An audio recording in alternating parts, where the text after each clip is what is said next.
ஒரு கிராமத்துல 2 பானைகள் இருந்துச்சு. ஒன்னு பளபளப்பான பித்தளை பானை, இன்னொன்னு ஒரு சின்ன விரிசல் விழுந்த களிமண் பானை. தினமும் காலையில 2 அண்ணன் தம்பிங்க இந்த பானைகளை எடுத்துக்கிட்டு ஒரு அழகான ஆத்துக்கு தண்ணி பிடிக்க போவாங்க.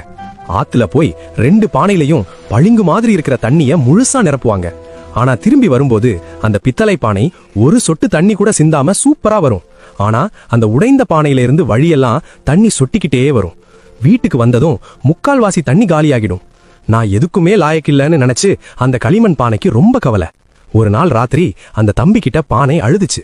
அதுக்கு அந்த தம்பி சிரிச்சுக்கிட்டே கவலைப்படாதேன்னு சொன்னான். அடுத்த நாள் காலையில நாம தினமும் நடந்து வர்ற பாதையை திரும்பி பாருன்னு அந்த தம்பி பானை கிட்ட சொன்னான். பார்த்தா ஆச்சரியம், பித்தளை பானை வந்த பக்கம் வெறும் மண்ணாதான் இருந்துச்சு. ஆனா விரிசல் பானை தண்ணி சிந்திக்கிட்டே வந்த பாதை முழுக்க கலர் கலரா அழகான பூக்கள் பூத்து குலுங்குச்சு. அந்த தம்பி சொன்னா, உனக்கு விரிசல் இருக்கிறது எனக்கு தெரியும், அதனாலதான் அந்த பாதையில நான் பூ விதைகளை தூவினேன். நீ தினமும் அதை அழகா அமைதியா வளர்த்துட்ட.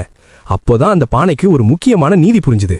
நம்முடைய குறைகள் கூட சில சமயம் உலகிற்கு அழகை தரலாம். எப்படி, கதை சூப்பரா இருக்கா?